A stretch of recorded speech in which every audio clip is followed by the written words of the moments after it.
Guys, welcome to my channel, Claire and Hayes. So, how are you guys semuanya? I hope kalian semua selalu sehat dan baik-baik saja. Well, kebenaran kemarin sebenarnya mama aku juga sempat positif COVID dan kayak isoman gitu di rumah. But thank God sekarang udah negatif, di dimer juga udah bagus. So, yeah, anyways, that's why kayak beberapa waktu belakangan aku kayak istirahat dulu gitu dari YouTube. But here I am now, I'm back. Makasih. Nah, hari ini aku pengen bahas sesuatu yang menarik banget sih, karena kayak laki-laki semuanya harus tahu, dan gak cuma lakinya doang ya, pasangannya juga.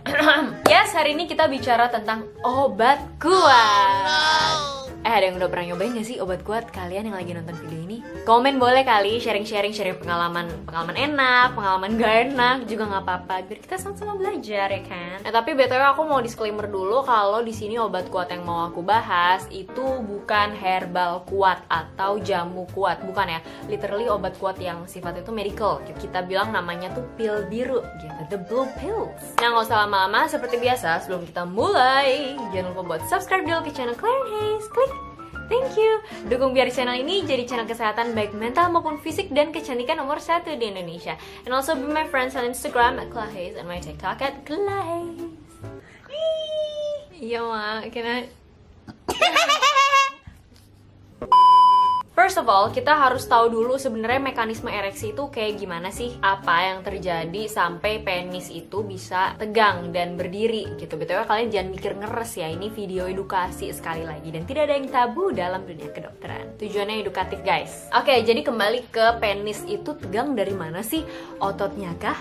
Tulangnya kah? Do you guys still think that it's between muscle and bones? Pada intinya, fisiologi atau mekanisme terjadinya ereksi penis yaitu karena adanya pelebaran atau dilatasi arteri pembuluh darah yang masuk ke dalam penis dan adanya oklusi atau tahanan vena yang membawa darah keluar dari penis. Jadi ini semuanya ada di mekanisme pembuluh darah sebenarnya, bukan tulang, bukan otot. Kebayangkan kalau jalan masuknya itu digedein, tapi jalan keluarnya disempitin, otomatis kan tertahan di sana tuh. Darah banyak yang masuk dan terjebak di dalam penis sehingga ini meningkatkan tekanan di dalam penis. Terjadilah ereksi. Nah, biasanya orang mau pakai obat kuat itu kalau dia nggak bisa berdiri atau dia bisa berdiri tapi nggak tahan lama. Nah, ini dua kondisi yang sebenarnya berbeda nih. Jadi ada yang namanya impotensi, ada yang namanya disfungsi ereksi. Kalau impotensi actually adalah umbrella term yang menggambarkan berbagai masalah yang mengganggu hubungan seksual dan reproduksi. Jadi konteksnya luas, bisa mulai dari gangguan libido, gangguan hasrat seksual, gangguan ereksi, gangguan ejakulasi, gangguan orgasme juga bisa. Itu umbrella termnya gede. Sedangkan disfungsi ereksi itu lebih spesifik kepada ketidakmampuan pria untuk mencapai atau mempertahankan ereksinya. Nah, ini ada beberapa contoh obat yang diketahui bisa menyebabkan impotensi.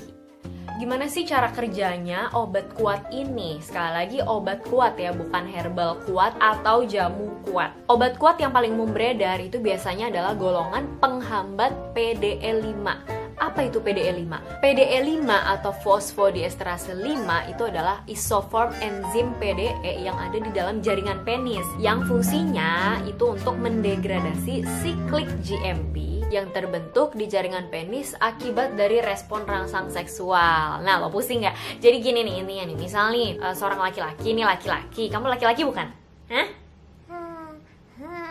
Misalkan nih dia laki-laki, terus dia diberikan rangsang seksual, terus dia merespon. Nah, ketika dia merespon, yang artinya dia ereksi, ya kan? Di jaringan penisnya itu terdapat substance atau zat yang namanya cyclic GMP, CGMP. Selama dia ereksi, cyclic GMP ini tuh ada. Kemudian cyclic GMP ini akan didegradasi atau kayak dihabisin gitu loh, kayak udah gitu sama yang namanya PDE5, si enzim fosfodiesterase 5 ini. Nah, jadi si obat kuat ini kerjanya dengan menghambat si fosfodiesterase 5 supaya siklus GMP-nya itu ada terus, supaya dia bisa berdiri terus. Intinya obat ini bekerja dengan meningkatkan dan mempertahankan aliran darah di jaringan penis selama ada rangsangan seksual. Nah, so far ada 4 inhibitor PDE5 yang beredar di pasaran nih.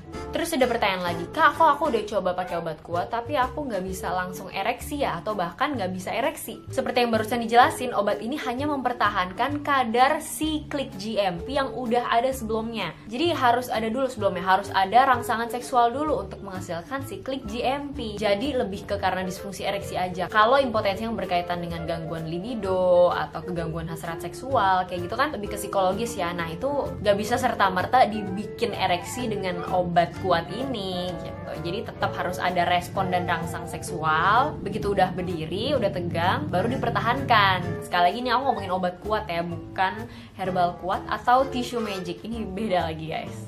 Apa perlu dibahas tissue magic ya di video selanjutnya? Komen ya di bawah, what do you think? Nah kemudian ini yang paling penting, kita bicara tentang efek samping. Kenapa aku mau bicara efek samping? Karena sebenarnya kalau kalian lihat di situs-situs telemedicine, obat-obat golongan obat kuat ini itu hanya bisa diperoleh melalui resep dokter. Tapi kalau aku cari di online segala macam tuh ternyata gampang loh, kayak beli tinggal beli gitu. Nah takutnya kan ini edukasi buat kalian yang pengen nyoba-nyoba nih gitu, berapapun usia kalian harus tahu bahwa setiap obat punya efek samping nih. Siapa tahu yang iseng-iseng pengen nyoba gitu loh. Karena mekanisme kerjanya adalah mempengaruhi otot polos yang ada di seluruh tubuh, mulai dari ujung kepala hingga ujung kaki, ya kan. Pembuluh darah kan punya otot polos juga tuh di dinding pembuluh darahnya. Kemungkinan efeknya bisa sangat bervariasi, bisa beda-beda dari satu orang ke orang yang lain. Kemungkinan efek samping ringan umumnya hidung tersumbat, sakit kepala, perubahan visual atau penglihatan, sakit punggung, dan sakit perut. Efek samping yang lebih serius tapi lebih jarang terjadi itu misalkan priapismus.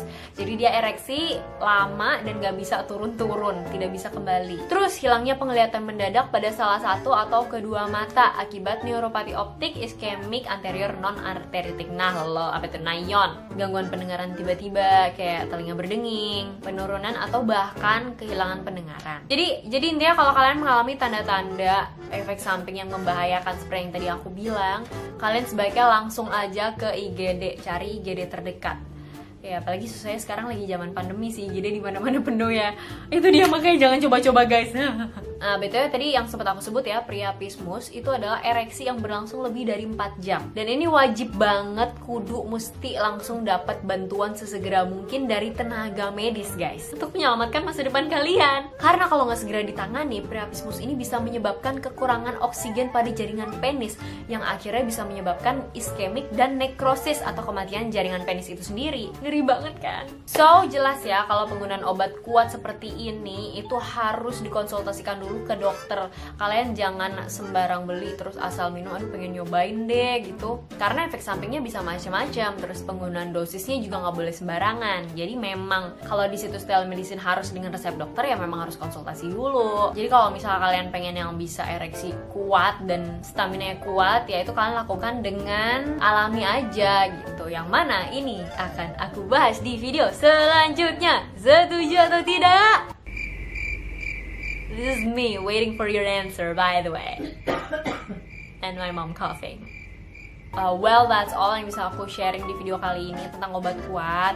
Aku cuma concern aja jangan sampai kayak kalian itu iseng-iseng nyoba tanpa tahu kemungkinan terburuk yang bisa terjadi dari efek samping obat tersebut tuh apa gitu loh. So anyway, aku percaya video ini bermanfaat dan membantu buat kalian semua. Buat kalian yang ada pertanyaan atau kritik atau mau sharing pengalaman dan lain sebagainya, boleh banget ya kalian komen di bawah supaya kayak hidup aja gitu loh, jadiin forum diskusi. Dan buat kalian yang mau request, Kak next bahas apa lagi ya tentang kesehatan laki-laki atau kesehatan wanita atau apapun, boleh banget komen di bawah ya. Jangan lupa loh cek playlist aku tentang men's health. Men's by the way maksudnya laki-laki, bukan menstruasi. And women's health. Ini buat kalian udah menikah juga harus tahu ya kan kesehatan pasangan kalian. Seperti biasa jangan lupa buat like video ini dan subscribe ke channel Learn Haze. Klik. Thank you. Dukung biar channel ini jadi channel kesehatan baik mental maupun fisik dan kecantikan nomor 1 di Indonesia. And also be my friends on Instagram @klahaze and my TikTok @klahaze. Thank you so much for watching guys. See you in my next video. Bye.